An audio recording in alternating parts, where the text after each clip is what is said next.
In this tutorial, we're going to learn how to change colors in a granny square. Now that you know how to do granny squares, it's now very simple, and you can change your colors at any particular point. So if you wanted the yellow in closer to the center, you could have done so. So use this tutorial to show you how to change the colors, how to hide the strings from what you're changing from to what you're changing to. So let's get started. We have an established granny square, so now what we need to do is get it back to the starting point of the rotation, so where we're going to go to slip stitch.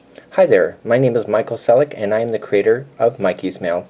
Together with my friends at allfreecrochet.com, we present to you a video on how to change colors within a granny square. So what I'm going to do is I'm just going to make my way to the end, and we are doing the runway point at this point. So if you've watched the last video, you'll understand that terminology. So we're on the very last corner before we're going to slip stitch, and we're just going to do this as normal.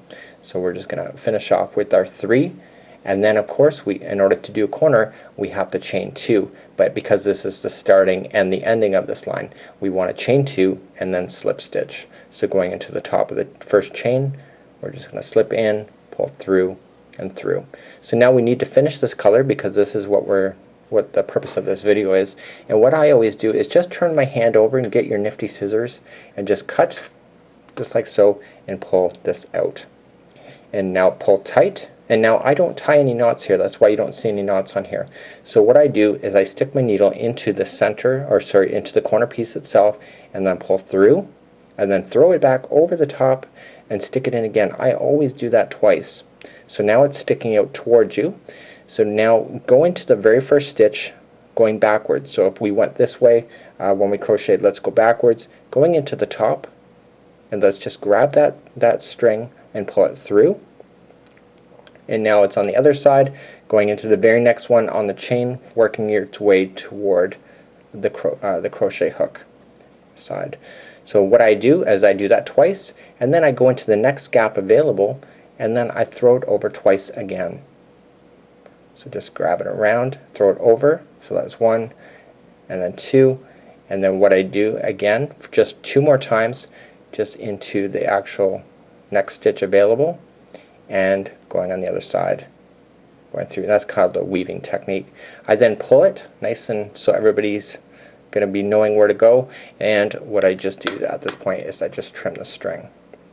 So that's the first part that you need to do. So this orange is now ready, and now we're going to add the yellow. So as a crocheter, you're going to know exactly where you cast it off, and you can tell by that, just like so. So what I do is I don't start my string on the same corner that you cast it off. I go one direction or the other. So in this case I always tend to work toward where I came from. So what I'm going to do is, just as where I finished, I'm going to rotate it and start here. Let's do a slip knot, rotating just like so, putting it on. I'm using a size G hook today with 4-ply worsted yarn. You should note that if you're doing a color change, that the material that you're changing the color to should be the same kind of ply or thickness. So what I'm just going to do now is stick my hook, so it's just on there, stick my hook through that corner section, grabbing the material and pulling it through, just like so. So that counts as 1 of your 3 when you're doing a normal starting of a rotation. So that's 1, 2, and 3. So what we're going to do now is just continue along as if we're growing the granny square as normal. But in this case, see the straggler? We want to lay that down on top so that when we're going to crochet this first corner, that straggler is caught into position underneath of the actual stitches, so that you can safely cut that without worry of cutting it too short. So just like so. So do you see how it's been underneath? So that's exactly what we want to do. Now I just want to throw it out of my way, and we're going to crochet this line as normal. So this is the normal runway, so we do our 3 configuration, so we do our 3 double crochets, and then in between each one of the 3 crochets we put in our 1 chain until we get to the corner again. So in this case I'm going over the corner, and see how we finished off when we weaved it into this edge here. This next rotation, just like I'm showing you now, is trapping that all into position, so you can't actually see where you ended.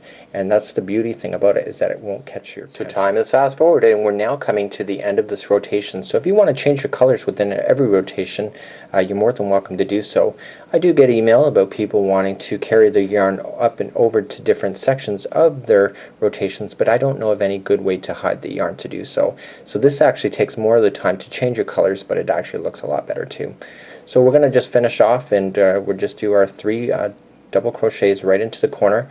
And remember, where we started, we already added our 3, so we've just got this side of our turn to do, and we're just going to chain our chain our 2, and then just slip stitch into the top of the next area there, so that we have our corner. So again, just trimming over your hand, just like so. Just pull this hook out, or the yarn out, throwing it over the edge, pulling it through, over the edge, pulling it through. I always like doing it twice. And now let's weave our way through. This is the starting string, so because you buried it underneath, you can confidently cut that and won't be worried about it falling out. So there you go. That is your granny square changing colors.